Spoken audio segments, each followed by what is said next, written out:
দুঃখিত যে গরমের মধ্যে আপনাদের এতক্ষণ ওয়েট করে আপনাদেরকে ট্রাক্টর ডেলিভারি নিতে হচ্ছে। আবার আমি এটাও বলতে চাই যে আমি খুব এক্সাইটেড, কারণ আমি সোনালিকা ট্রাক্টর বিক্রি করি 17-18 বছর হয়ে গেছে, তাই তো, কিন্তু কখনো আমি একসাথে 100-র উপরে ট্রাক্টর ডেলিভারি দেখি নাই। এর আগেও আমাদের টিম করেছে 1-2 জায়গায়, কিন্তু আমার দেখার সুযোগ হয় না। কিন্তু আমি এই জন্য খুবই এক্সাইটেড যে 100টার বেশি সোনালিকা ট্রাক্টর একসাথে ডেলিভারি হবে।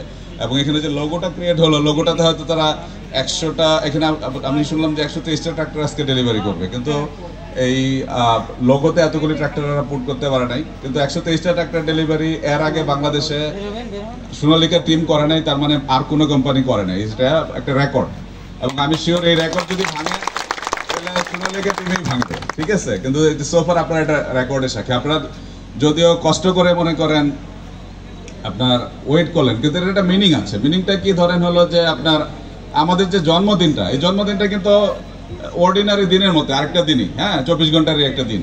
কিন্তু ওই দিন আমরা আশা করি যে আমাদেরকে কেউ একটু উইশ করবে। কারো হয়তো প্রথম ট্রাক্টর, কারো বা দ্বিতীয় তৃতীয় ট্রাক্টর হবে। যে ট্রাক্টরটা নিয়ে যাচ্ছেন আপনি, এটা এত বড় একটা প্রপার্টি আপনার, ক্যাপিটাল মেশিনারিজ, ঠিক আছে। এটা এত সুন্দর করে একটা ডেলিভারি, এখানে আপনার একটা ছবি থাকবে, এই ছবিটা পত্রিকাতে যাবে, এটার মধ্যে আপনার ট্রাক্টরের ছবিটা যাবে। সো এটা একটা স্পেশাল, একটা মিন করে, তাই তো? মিন করে না, এটা একটা মিন করে, এটা কারণ আমাদের। আর সবচেয়ে বড় কথা হলো যে এইসব গ্রামের দিকে আমার সরি টু সে যে সন্ধ্যার পরে আসলে লাইফটা খুবই বোরিং হয়ে যায়, এক্সাইটমেন্ট খুব কম। আগের দিনে ছিল, কত কিছু ছিল না, ঘোড়দৌড় ছিল, অনেক কিছু ছিল, এখন নাই। এখন বসে বসে টেলিভিশন দেখা যায়, আর নাহলে এরকম এক্সাইটমেন্ট কম। তো এই যে আমি সোনালিকা টিমকেও ধন্যবাদ জানাই যে এই ট্রাক্টরগুলো একটা একটা করেও ডেলিভারি করে দেওয়া যেতে পারতো, কিন্তু সবাইকে একসাথে ডেকে নিয়ে এসে এখানে সুন্দর করে একটা মানে অনুষ্ঠান করে ডেলিভারি করলে এটা একটা এক্সাইটমেন্ট। মালিক, হ্যাঁ, এখানে আমাদের পাপ্পু ভাই আছে, 3000-এর কাছাকাছি সোনালিকা ট্রাক্টর বিক্রি করেছে। সো উনারা সোনালিকা ট্রাক্টর সম্পর্কে কথা বললে আমার চেয়ে অনেক ভালো বলতে পারবে।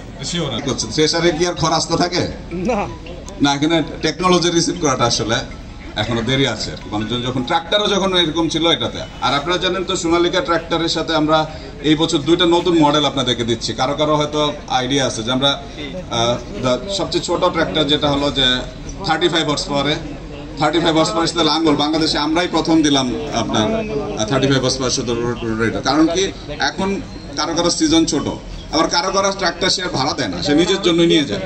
হ্যাঁ, তো এইসব জায়গায় মনে করেন একটা ট্রাক্টর আবার 35 তো সে ইউজ করে আপনার ক্যারিং এর জন্য ইউজ করে, আবার কোনো জায়গায় ক্যারিং এর জন্য একটু ইউজ করতে অসুবিধা হচ্ছে, তো ওইসব জায়গায় যাতে ইউজ করতে পারে। আবার হলো কি এখানে 60 হর্স পাওয়ার ট্রাক্টরটা অনেক পপুলার, তো 60-এর সাথে আবার 60-এর একটু মনে করেন যদি কাজ অনেক বেশি হয়, একদিনে অনেক কাজ থাকে, তাহলে অনেক ভালো। আবার কেউ 60-এর চাইতে একটু 55 হর্স পাওয়ারের টার্বোচার্জটাও পছন্দ করছে, এবং আমাদের আগে কেউ দিয়েছে। তা ঠিক আছে, আমরা তো মনে করেন এনি ট্রাক্টরই আমরা দিয়ে দিই। তো এই মডেলও আমরা অ্যাভেলেবল করি। হয়তো এখন হয়তো একটু স্টক কম আছে, কারণ আমরা মার্কেটিং টিম যারা আছে বা আমাদের সেলস টিম ইনিশিয়ালি এতটা সাহস পায় না, যে প্রথম লটে যা আনছে এটা পয়লা বৈশাখের সময় বিক্রি হয়ে শেষ হয়ে গেছে। আবার সেকেন্ড লট হয়তো আরও এই 2টা মডেল হওয়ার কারণে আমাদের প্রেজেন্সটা আরও বাড়বে, আরও বেশি মানুষের কাছে আমরা